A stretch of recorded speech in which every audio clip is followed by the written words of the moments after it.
The Galactic Council chamber fell silent as Ambassador Threxnall's chitinous claws scraped against the crystalline podium. His 4 eyes swept across the assembled delegates, each representing civilizations that had spent millennia conquering. The stars through technology, diplomacy, and calculated warfare. The Zerian Nebula remains unconquered, Threxnall announced, his voice carrying the weight of 1,000 failed expeditions. The shadow beasts that inhabit the region have repelled every attempt at colonization. These creatures cannot be reasoned with, cannot be bargained with, and most certainly cannot be controlled. Murmurs of agreement rippled through the chamber. The Altarians nodded their crystalline heads in unison, their telepathic network buzzing with shared memories of losses. The gas-form nebulites condensed slightly, their usual ethereal confidence dimmed by the mention of those cursed beasts. Perhaps, interrupted a new voice from the back of the chamber, you've simply been approaching the problem incorrectly. Every delegate turned toward the source of the interruption. Captain Sarah Chen stood at the chamber's entrance, her simple, brown uniform a stark contrast to the elaborate ceremonial garb of the other species. What drew every eye, however, was not the human herself, but what walked beside her. A shadow beast, 3 meters of pure muscle and nightmare, with obsidian fur that seemed to absorb light itself, padded calmly at her side. Its 6 legs moved, in perfect synchronization, and its twin tails swished with an almost domesticated contentment. Most shocking of all was the simple leather leash that connected the creature's collar to the human's relaxed grip. The chamber erupted in chaos. Several delegates activated personal force fields while others began backing toward emergency exits. The Zephyrian representative actually fainted, his gaseous form dispersing across the floor. Impossible, Threxnall breathed, his exoskeleton rattling. The shadow beasts are apex predators. They've consumed entire battle fleets. Their psychic screams can drive a mind to madness within seconds. Sarah scratched behind one of the beast's 6 ears. It leaned into her touch, producing a sound that was part purr, part subsonic rumble. "Meet Rex," she said simply. "I found him as a cub 3 months ago." Found him? The Altarian collective spoke as one, their mental voices sharp with disbelief. The shadow beasts reproduce by consuming the neural matter of other species.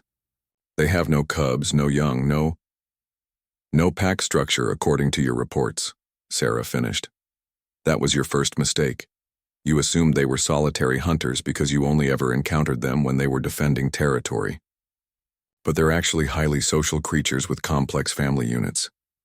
She produced a small device from her belt and activated a holographic display. Images of shadow beast social groups flickered to life. Adults caring for young, elaborate grooming rituals, coordinated hunting patterns. Your second mistake, she continued, was assuming that because they attacked your ships they were inherently aggressive. But tell me, what would you do if alien vessels kept invading your nurseries? Threxnall's mandibles clicked nervously. The Zerian Nebula is rich in rare minerals. It must be claimed for the good of galactic civilization. Must it? Sarah asked. She knelt beside Rex, who immediately rolled over to expose his belly for scratching. Or could it be shared? Shared? The concept seemed foreign to most of the delegates. With beasts? With people, Sarah corrected firmly. Because that's what they are. They have language, culture, art. They've been trying to communicate with you for decades. But you kept showing up with weapons and mining equipment. She activated another hologram, this one showing intricate patterns carved into asteroid surfaces throughout the nebula. Shadow beast territorial markers. They're not random, they're poetry. Epic poems about the beauty of their home, warnings about dangerous areas, even what might be considered jokes. The chamber fell silent again, but this time the quiet held wonder rather than fear. How? Threxnall finally asked. How did you accomplish in months what we could not achieve in decades? Sarah's smile was gentle but carried an edge that every predator species in the room recognized. I did what humans have been doing for thousands of years. I saw a scared, hungry creature, and instead of trying to kill it or cage it, I offered it food and friendship. She stood, Rex rising smoothly beside her. The shadow beasts have agreed to allow limited, supervised mining operations in the outer rim of the nebula. In exchange, they want formal recognition as a sentient species and protection for their core territories. And they trust you to negotiate this? Asked the Nebulite delegate, his form swirling with curiosity. They trust me because I've never lied to them, Sarah replied. Because when Rex was sick, I sat with him for 3 days straight making sure he recovered. Because when his pack was suspicious of me, I didn't bring weapons. I brought toys for their cubs and medicine for their elderly. Rex made a sound that might have been agreement, and gently headbutted Sarah's leg. Humans don't tame beasts, Sarah continued, addressing the entire assembly. We make friends, we earn trust, we find common ground. It's a skill that served us well throughout our history, from wolves to horses to dolphins, and now apparently to shadow beasts. She looked directly at Threxnell. The Xerian Nebula can be profitable for everyone involved. You get your rare minerals, the shadow beasts keep their home, and the galaxy gains a new ally with some very unique capabilities. As if to demonstrate, Rex's form seemed to blur slightly, and suddenly there were 3 of him, then one again, a natural cloaking ability that had made the beasts seem like ghosts to terrified spacers.